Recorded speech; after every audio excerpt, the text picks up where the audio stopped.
नमस्कार बाळांनो, कसे आहात सगळे। तर चला या व्हिडिओमध्ये आपण 9वी गणित भाग 2 मधला त्रिकोणमिती यातील सराव संच 8.1 बघणार आहोत।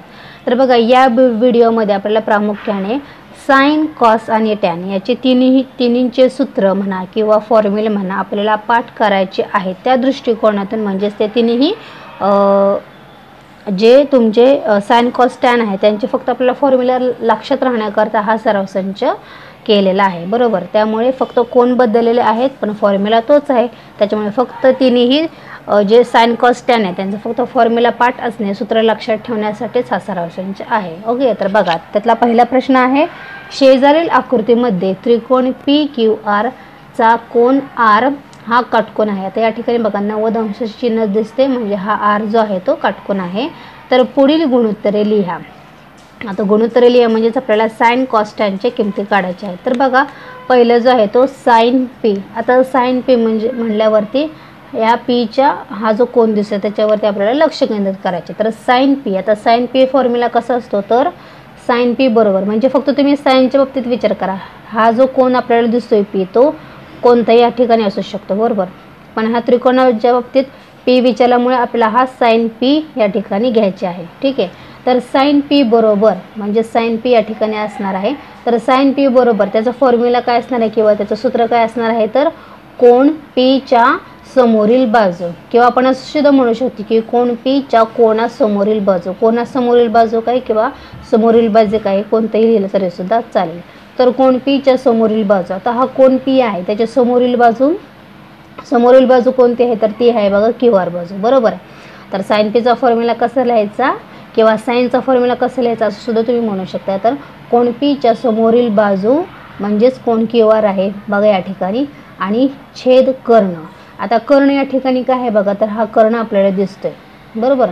PQ हा कर्ण आहे, त्याच्यामुळे साइन P चा फॉर्म्युला काय झाला बघा, तर कोन P च्या समोरील बाजू छेद कर्ण, म्हणजेच साइन P बरोबर कोन P च्या समोरील बाजू आहे बघा, तर ती आहे QR छेद PQ हा काय झाला, साइन P चा फॉर्म्युला झाला। ओके, त्यानंतर बघा दुसरा फॉर्म्युला सुद्धा आपण बघणार आहोत, तो आहे कॉस Q। आता कॉस Q म्हणजे बघा, आता या ठिकाणी आपल्याला हा कोन दिसतोय Q, हा आता कॉस Q, आता कॉस Q चा फॉर्म्युला कसा असतो किंवा सूत्र कसं असते बघा, तर कोन Q च्या लगतची बाजू, आपण आता कॉसचा फॉर्म्युला बघतोय, म्हणजेच कोन Q च्या लगतची बाजू। आता कोन Q ची लगतची बाजू काय आहे, तर ती आहे QR।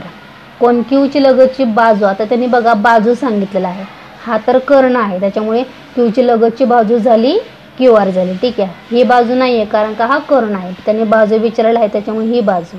ओके, तर कॉस Q च्या समोरील बाजू किंवा कोन Q च्या लगतची बाजू छेद कर्ण, म्हणजे या ठिकाणी बघा कॉस Q चा फॉर्म्युला आला कोन Q च्या लगतची बाजू छेद कर्ण।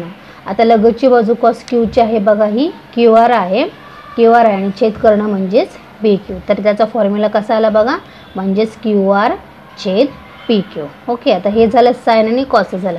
आता टॅनचा फॉर्म्युला आपण कसं काढायचा बघा, तर टॅनचा जो फॉर्म्युला आहे तो आपल्याला तयार करायचा आहे, तो तयार करायचा आहे त्याचे सूत्र। म्हणजे बघा जर आपण साइनचं जर पाठांतर केलं तर साइनचा कसं असतं बघा, तर जो कोणता त्यांनी कोन दिलेला आहे त्याच्या समोरची बाजू छेद कर्ण। कॉसचा फॉर्म्युला कसा करायचा किंवा कॉसचं सूत्र कसं करायचं, तर जो काही त्यांनी कोन दिलेला आहे त्याची लगतची बाजू छेद कर्ण, म्हणजे साइन आणि कॉसमध्ये छेदस्थानी कर्ण हा कंपल्सरी आहे। फक्त साइनचा अंशस्थानी जर तुम्ही बघितलं तर जो कोणता कोन दिलेला आहे त्याची समोरची बाजू, आणि कॉसच्या अंशस्थानी जर बघितलं तर जो कोणता त्यांनी जो कोन दिलेला आहे त्याची लगतची बाजू आपल्याला घ्यायची आहे। त्यांचा जो छेदस्थान आहे तो कंपल्सरी कॉमन आहे। आणि जर आपण टॅनचा जर विचार केला तर टॅनचा फॉर्म्युला किंवा सूत्र आपल्याला तयार करायचं आहे। तर ह्याचं सूत्र कसं तयार करायचं, तर बघा साइनचं आपल्याला अंशस्थान घ्यायचं आहे आणि कॉसचं सुद्धा आपल्याला अंशस्थान घ्यायचं आहे, म्हणजेच हे अंशस्थान छेद हे छेदस्थान करायचं आहे, म्हणजे हे अंशस्थानी घ्यायचं आहे, हे अंशस्थानी घ्यायचं आहे आणि कॉसचे अंशस्थान ही छेदस्थानी घ्यायचं आहे। म्हणजे कळालं का, हे दोन्ही मिळून म्हणजे साइन आणि कॉसचे अंशस्थानी दोन्ही मिळून आपल्याला टॅन P चा फॉर्म्युला मिळतो।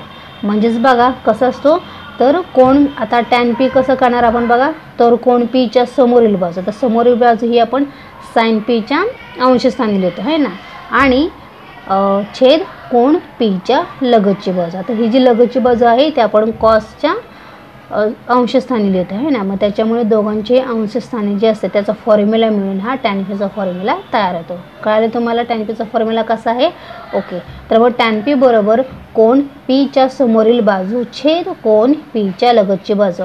आता कोण पी आहे, ठीक आहे, त्याची समोरची बाजू कोणती आहे तर ती आहे क्यू आर, ठीक आहे, आणि छेद कोण पीच्या लगतची बाजू. तर पीची लगतची बाजू आहे बघा ती पी आर आहे. तर पी आर ही बाजू आहे कोण पीची लगतची बाजू. जर पी क्यू हा कर्ण आहे त्याच्यामुळे लगतची बाजू पीची ही पी आर एल आहे, ठीक आहे. त्याच्यामुळे याचा टॅन पीचा फॉर्म्युला काय झाला बघा, क्यू आर छेद पी आर. ओके, म्हणून टॅन पी बरोबर क्यू आर छेद पी आर, ठीक आहे. तर अशा पद्धतीने हे तुम्हाला सूत्र जे आहे ते तयार करायचे आहेत, ठीक आहे.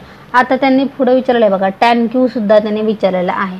आता इथं बघा आपण ऑलरेडी टॅन पी काढलेला आहे, म्हणजेच आपण टॅन क्यू सुद्धा काढू शकतो. फॉर्म्युला जो आहे तो तेच असणार आहे. फॉर्म्युला काय आहे बघा, आता इथं सुद्धा समोरची बाजू तेच असणार आहे, फक्त इथं कोण क्यू आहे, वरती कोण पी होता तर या ठिकाणी कोण क्यू आहे, त्याच्यामुळे इथं फक्त आपल्याला चेंज करायला लागणार. काय चेंज करायचं आहे, वरती बघा कोण पीच्या समोरची बाजू आहे, तर इथं कोण क्यू दिला आहे त्यामुळे इथं काय येईल बघा, तर कोण क्यूची समोरील बाजू छेद. तर या ठिकाणी बघा कोण पीची लगतची बाजू, मग या ठिकाणी काय येईल बघा, तर हा कोण क्यू असल्यामुळे या ठिकाणी येईल कोण क्यूच्या लगतची बाजू. आता कोण क्यूचं त्याने विचारलेलं आहे, मग त्याच्यामुळे कोण क्यूची समोरची बाजू आपल्याला बघायची. समोरची बाजू कोण क्यूची समोरची बाजू काय असणार आहे बघा, तर ती पी आर असणार आहे. त्याच्यामुळे पी आर छेद क्यूची लगतची बाजू. ते क्यूची लगतची बाजू आहे ते काय आहे बघा, क्यू आर आहे, ठीक आहे. त्याच्यामुळे पी आर छेद क्यू आर हे टॅन क्यूचा फॉर्म्युला झाला. ओके, त्याच्यामुळे टॅन क्यू बरोबर काय झालं, तर पी आर छेद क्यू आर आपण आत्ताच डायग्राममध्ये बघितलेला आहे. ओके, अशा पद्धतीने आपला हा पहिला क्वेश्चन जो आहे तो पूर्ण झालेला आहे, ठीक आहे. दुसरा प्रश्न काय आहे ते सुद्धा आपण लगेचच बघूयात. तर दुसरा प्रश्न बघा, त्यांनी आपल्याला काय विचारलेला आहे, आकृतीमध्ये त्रिकोण एक्स वाय झेड. आता हा त्रिकोण आहे एक्स वाय आणि झेड, हा काटकोण त्रिकोण आहे. कोण एक्स वाय झेड, कोण एक्स वाय झेड, वाय आहे बघा सेंटर, त्याच्यामुळे वायला हा 90 अंशाचा कोण आहे, त्यांनी असं काटकोणाचे चिन्ह काढलेलं आहे. तर कोण एक्स वाय झेड हा किती आहे बघा, तर तो 90 अंशाचा आहे. बाजूंची लांबी ए बी सी अशी दिलेली आहे. यावरून पुढील गुणोत्तरे लिहा. आता यावरून आपल्याला 4 गुणोत्तरे त्यांनी विचारलेले आहेत, म्हणजे थोडक्यात त्यांनी सूत्र विचारलेलं आहे, तर ते काय आहे ते सुद्धा आपण बघूयात. त्यातलं पहिलं त्यांनी विचारलेलं आहे बघा, साइन एक्स. आता या ठिकाणी बघा एक्स आहे, तर आपल्याला साइन एक्सचा फॉर्म्युला काय आहे, तर फॉर्म्युला आपल्याला माहीतच आहे. साइनचा फॉर्म्युला काय असतो, तर कोणासमोरील बाजू भागिले कर्ण. आता या ठिकाणी कोण त्यांनी एक्स दिलेला आहे, त्याच्यामुळे आपण या ठिकाणी अंशस्थानी काय लिहिणार, तर कोण एक्सच्या समोरील बाजू भागिले कर्ण. आता कोण एक्स या ठिकाणी आहे, त्याच्या समोरची बाजू कोणती झाली बघा, तर समोरची बाजू बघा ही वाय झेड दिसते. त्याच्यामुळे या ठिकाणी काय बघा, साइन एक्स बरोबर वाय झेड. कोण एक्सच्या समोरील बाजू आहे वाय झेड छेद कर्ण काय आहे बघा, तर कर्ण आहे हा एक्स झेड. तर वाय झेड भागिले एक्स झेड, साइन एक्स बरोबर वाय झेड भागिले एक्स झेड. आणि म्हणून साइन एक्स बरोबर काय, तर वाय झेड आपल्याला काय दिलं आहे बघा, ए दिला आहे या ठिकाणी, आणि एक्स झेड म्हणजेच कर्ण दिला आहे बघा सी. त्याच्यामुळे साइन एक्सची या आकृतीवरून फॉर्म्युला काय झाला बघा, तर ए छेद सी हा त्याचा फॉर्म्युला झाला. कळाला आपल्याला, फक्त साइनचा फॉर्म्युला कळाला तर त्यांनी कोणतंही आपल्याला या ठिकाणी कोण देऊ द्या, कोणतीही बाजू देऊ द्या, आपल्याला एकदा फॉर्म्युला समजला किंवा लक्षात राहिला किंवा पाठ झाला की आपल्याला कसल्याही प्रकारचा कोणत्याही कोणाचा फॉर्म्युला आपण काढू शकतो. ओके, आता नेक्स्ट त्यांनी विचारलेला आहे बघा दुसरा, टॅन झेड. आता टॅनचा फॉर्म्युला काय आहे बघा, तर टॅनचा फॉर्म्युला हा आपण साइन आणि कॉस दोन्हीचा मिळून आपण टॅनचा फॉर्म्युला तयार करतो आहे की नाही. मग टॅनचा फॉर्म्युला काय असतो तर बघा, तर कोणासमोरील बाजू भागिले कोणालगतची बाजू. आता या ठिकाणी कोण कोणता दिला आहे बघा, तर कोण आहे झेड आहे. मग झेड आहे म्हणल्यावरती टॅनचा फॉर्म्युला तयार काय होईल बघा, तर कोण झेडच्या समोरील बाजू छेद कोण झेडच्या कोणालगतची बाजू. आता या ठिकाणी कोण झेडची समोरील बाजू, मग आता झेड कुठं आहे बघा, तर या ठिकाणी, तर झेडची समोरील बाजू कोणती आहे बघा, तर ती वाय एक्स आहे, ठीक आहे. त्याच्यामुळे या ठिकाणी काय येईल बघा, अंशस्थानी वाय एक्स येईल छेद कोण झेडची कोणालगतची बाजू. कोण झेडच्या लगतची बाजू कोणती आहे बघा, तर ती ही आहे. आता हा तर कर्ण आहे, त्याच्यामुळे लगतची बाजू ही वाय झेडच असणार आहे ना. मग त्याच्यामुळे वाय एक्स छेद छेद वाय झेड आलेला आहे आणि वाय एक्स बाजू आपल्याला बी दिलेला आहे आणि वाय झेड हा ए दिलेला आहे. त्याच्यामुळे टॅन झेडचा फॉर्म्युला काय झाला किंवा सूत्र काय झालं बघा, तर बी छेद ए. ओके, अशा पद्धतीने आपण ते काढायचं आहे. त्यानंतर कॉस दिलं आहे बघा, आपल्याला कॉस एक्स दिला आहे. तर कॉसचा फॉर्म्युला काय असतो, तर कोणालगतची बाजू भागिले कर्ण. ठीक आहे, आता कोणता कोण दिला आहे बघा आपल्याला या ठिकाणी, तर तो एक्स दिला आहे. ठीक आहे, फॉर्म्युला कसा तयार झाला, तर कोण एक्सच्या कोणालगतची बाजू भागिले कर्ण. आता एक्स कुठं आहे बघा या ठिकाणी, तर एक्स हा आहे ना. तर एक्सची लगतची बाजू म्हणजेच काय झाली बघा, तर लगतची बाजू ही एक्स वाय झाली. तर हा कर्ण आहे, त्याच्यामुळे बाजू ही एकच राहिली.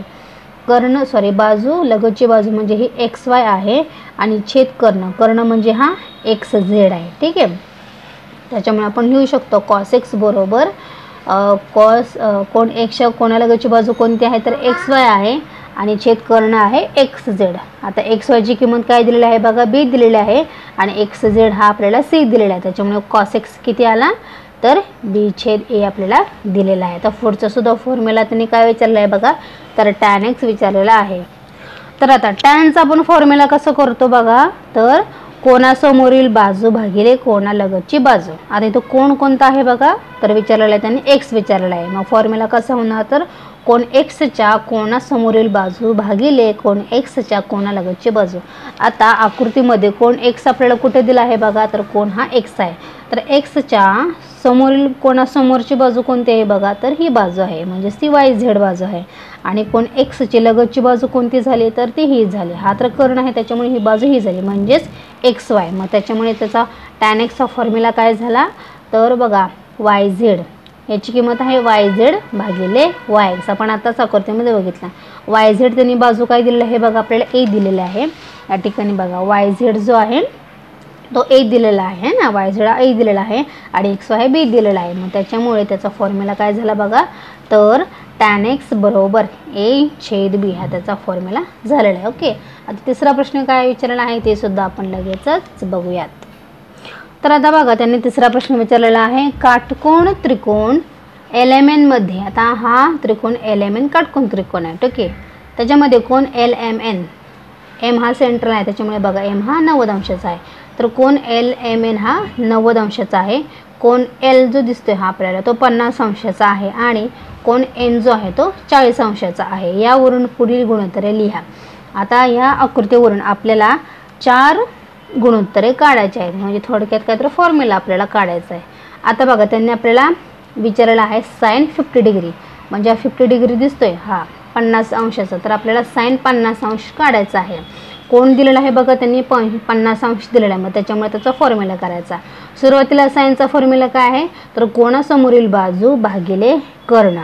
आता इथं कोण कोणता दिलेला आहे, तर 50 अंश दिलेला आहे.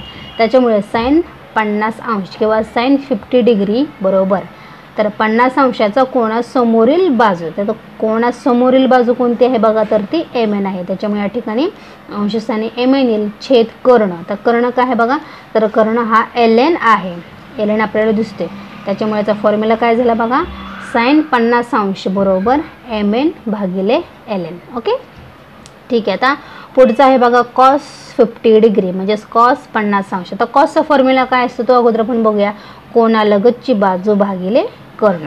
आता कोण कोणता दिलेला आहे, तर या ठिकाणी 50 अंश दिलेला आहे. मग त्याच्यामुळे फॉर्म्युला कसा होणार, तर 50 अंशाचा कोणालगतची बाजू भागिले कर्ण. आता कॉस 50 दिला आहे ना, आता कॉसची लगतची बाजू म्हणजे ही बाजू. तर हा तर कर्ण आहे म्हटल्यावरती ही बाजू असणार आहे. ही बाजू कोणती आहे, तर ती एल एम आहे आणि भागिले कर्ण एल एन. त्याच्यामुळे कॉस 50 डिग्रीचा फॉर्म्युला काय झाला, एल एम भागिले एल एन झाला. ओके, ठीक आहे. आता टॅन 40 डिग्री, टॅन 40 अंश दिला आहे. टॅनचा अगोदर फॉर्म्युला काय आहे, तर बघा कोणासमोरील बाजू भागिले कोणालगतची बाजू. मग आता या ठिकाणी कोण आहे, 40 अंशाच्या कोणासमोरील बाजू भागिले 40 अंशाच्या कोणालगतची बाजू. ओके, तर आता 40 अंश अगोदर कुठे आहे बघा, तर हा जो एन दिसतोय तो आहे 40 अंशाचा कोण. आता 40 अंशाच्या कोणासमोरची बाजू तर ही झाली एल एन झाली आहे ना, आणि त्याची लगतची बाजू झाली ही एम एन झाली. ओके, त्याच्यामुळे याचा फॉर्म्युला काय झाला बघा, एम एन छेद एल एन हा त्याचा फॉर्म्युला झाला. ओके, तर बघू शकता तुम्ही अशा पद्धतीने, सॉरी मी तुम्हाला टॅनचं सांगितलं ना, सॉरी मी तुम्हाला कॉसचं सांगितलं, टॅनचं सांगते. हे दोन्हीसुद्धा आपण बघितलेलं आहे ना. 40 अंशाच्या कोणासमोरील बाजू भागिले 40 अंशाच्या कोणालगतची बाजू. मग 40 अंश हा दिसतोय आपल्याला, त्याच्या समोरची बाजू ही LM झाली, LM झाली आणि त्याची लगतची बाजू ही MN झाली. त्याच्यामुळे फॉर्म्युला काय झाला, LM/MN झाला. ओके, त्याच्यामुळे टॅन 40 डिग्री म्हणजे टॅन 40 अंशाचा काय झाला गुणोत्तर आपल्याला मिळालं, LM/MN मिळालेला आहे. ओके, आता शेवटचं बघूया कॉस 40 अंश. आता कॉसचा फॉर्म्युला तर आपल्याला माहिती आहे की कोणासमोरील बाजू भागिले कर्ण. आता इथं कोण आहे 40 अंश आहे, त्याच्यामुळे आपण इथं लिहायचं आहे 40 अंशाच्या कोणालगतची बाजू भागिले कर्ण. आता 40 अंश बघू शकता तुम्ही या ठिकाणी आहे, तर त्याची कोणालगतची बाजू म्हणजे लगतची बाजू ही आपल्याला MN दिसते आहे ना, लगतची बाजू आपल्याला MN दिसते आणि कर्ण हा LN आहे. त्याच्यामुळे फॉर्म्युला काय होते बघा, MN भागिले LN हा त्याचा फॉर्म्युला झाला. कशाचा फॉर्म्युला झाला तर कॉस 40 अंशाचा हा फॉर्म्युला झाला. ठीक आहे, अशा पद्धतीने हा तिसरा प्रश्नसुद्धा झालेला आहे. आता शेवटचा प्रश्न काय आहे ते सुद्धा आपण पटकन बघूयात. तर बघा, त्यांनी आपल्याला चौथा प्रश्न म्हणजे शेवटचा प्रश्न काय विचारलेला आहे ते आपण आता लगेचच बघूया. तर बघा, दिलेल्या आकृतीमध्ये कोण PQR हा 90 अंश. आता इथे बघू शकता तुम्ही कोण PQR हा कोण दिसतोय बघा, तो जो आहे तो 90 अंशाचा आहे. या ठिकाणी आपल्याला काटकोनाचे चिन्ह दिसतो, तो आहे 90 अंशाचा आहे. त्यानंतर कोण PQS, आता इथे दिसते बघा तुम्हाला कोण PQS, त्या ठिकाणी सुद्धा PQ हा सुद्धा किती आहे बघा, तो 90 डिग्रीचा आहे म्हणजेच 90 अंशाचा आहे. कोण PRQ, आता हा बघा कोण PRQ हा किती दिला आहे बघा त्यांनी, तर तो अल्फा, या चिन्हाला अल्फा असं म्हणायचं. कोण PRQ हा अल्फा आहे व कोण QPS, कोण QPS हा दिसते बघा तो आहे थिटा, या चिन्हाला काय म्हणायचं तर थिटा असं म्हणायचं. तर पुढील त्रिकोणमितीय गुणोत्तरे लिहा. आता आपल्याला काय करायचं आहे तर त्रिकोणमितीय गुणोत्तरे. आता हे जे साइन कॉस टॅन असते त्याला आपण काय म्हणतो तर त्रिकोणमितीय गुणोत्तरे असं म्हणतो. ठीक आहे, त्याचा आपल्याला फॉर्म्युला पाठ असला की सगळे गुणोत्तर आपल्याला निघतात. तर त्यांनी त्यातला पहिला प्रश्न विचारला बघा, साइन अल्फा, कॉस अल्फा आणि टॅन अल्फा. या ठिकाणी कोणकोणता आहे बघा, तर तो अल्फा आता विचारला आहे. बाकीचे जो फॉर्म्युला आहे तसंच लिहायचे, फक्त या ठिकाणी कोण जो त्यांनी दिला आहे त्याच्यानुसार आपण.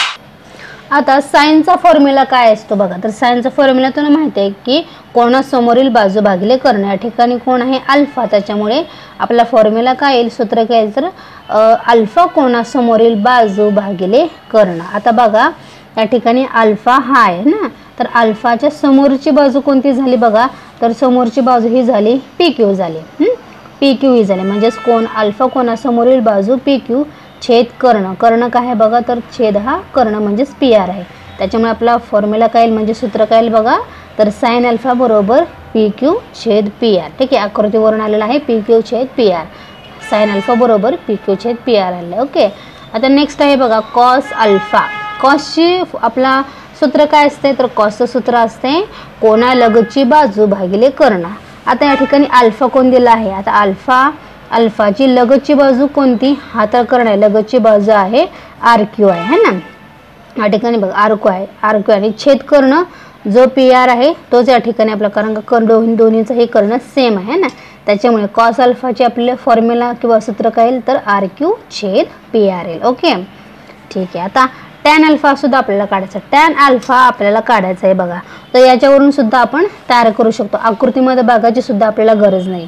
आता या ठिकाणी अल्फा कोणासमोरील बाजू छेद अल्फा कोणालगतची बाजू, त्याचा फॉर्म्युलाचा म्हणजे दोन्हींचे अंशस्थानी फक्त बघायचं आहे. म्हणजे या ठिकाणी काय येईल बघा, तर अंशस्थानी PQ येईल आणि छेदस्थानी RQ येईल, तो झाला टॅन अल्फाचा फॉर्म्युला. ओके, त्याच्यामुळे असं स्मार्टली असं जरी अभ्यास केला तरी आपल्याला पटकन या ठिकाणी बघा टॅनचं आपल्याला सूत्र तर माहीत आहे, सॅन कॉसवरून आपण टॅनचं सूत्र काढू शकतो. तो वरच्यावरून फक्त बघायचा, अंशस्थानी PQ आणि छेदस्थानी RQ म्हणजेच PQ छेद RQ. आता या ठिकाणी आपण आकृती न बघता सुद्धा हा फॉर्म्युला लिहिलेला आहे, त्याचं उत्तर सुद्धा काढलेलं आहे. ओके, ठीक आहे. आता आपण साइन थिटाचा बघूया. आता साइन थिटा म्हणजेच काय बघा. तर आता या ठिकाणी तुम्ही बघू शकता कोण जो पी आहे तो त्यांनी थिटा असं त्यांनी सांगितलेलं आहे. आता साइनचा फॉर्म्युला काय असतो तर कोणासमोरील बाजू भागिले कर्ण. आता थिटा कोण म्हणजेच हा पी आहे, मग कोणासमोरची बाजू कोणती असणार तर ती क्यू एस असणार आहे आणि भागिले कर्ण, कर्ण हा पी एस आहे की नाही. मग त्याच्यामुळे त्याचा फॉर्म्युला काय झाला तर साइन थिटा बरोबर क्यू एस छेद पी एस झाला. ओके. त्यानंतर कॉस थिटा काय आहे बघा. तर कॉस थिटा बरोबर काय असते तर कॉसचा फॉर्म्युला कोणालगतची बाजू भागिले कर्ण असते. मग आता थिटाची कोणा लगतची बाजू जर आपण बघितली तर ती पी क्यू आहे, कारण का हा कर्ण असल्यामुळे पी क्यू ही बाजू आणि छेद कर्ण हा पी एस आहे. त्याच्यामुळे कर्ण हा जो पी एस आहे तोच आपण इथं खाली पी एस लिहिणार आहे. फक्त कोणालगतची बाजू बदलायची आहे. थिटा कोणालगतची बाजू आपण आत्ताच आकृतीमध्ये बघितली आहे ती आहे पी क्यू. म्हणजेच कॉस थिटाचा काय फॉर्म्युला झाला तर ते झालं पी क्यू भागिले पी एस. ओके. आता टॅनचा बघा. टॅनचा आपण याच्यावरूनच तयार करायचं. ठीक आहे. आकृती बघायची सुद्धा आपल्याला गरज नाही आहे. टॅनचा फॉर्म्युला काय असतो तर कोणासमोरील बाजू भागिले कोणालगतची बाजू आहे की नाही. आता या ठिकाणी कोण हा थिटा असल्यामुळे आपण आपला फॉर्म्युला काय होईल तर थिटा कोणासमोरील बाजू भागिले थिटा कोणालगतची बाजू.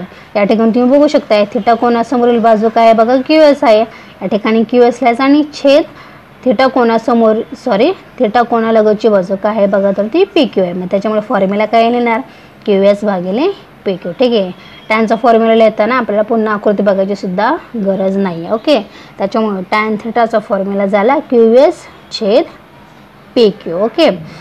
तर अशा पद्धतीने आपला हा सराव संच 8.1 हा पूर्णपणे सोडवून झालेला आहे. काय डाऊट असेल तर मला कमेंट बॉक्समधून पटकन कमेंट करून सांगा. आणि ज्याने अजूनही आपल्या आदराज क्लासेस या यूट्यूब चॅनलला सबस्क्राईब केलं नसेल तर प्लीज आपल्या चॅनलला सबस्क्राईब करायला विसरू नका, जेणेकरून येणारे सर्व व्हिडिओचे नोटिफिकेशन तुम्हाला सर्वात अगोदर मिळतील. Till then take care. Bye bye.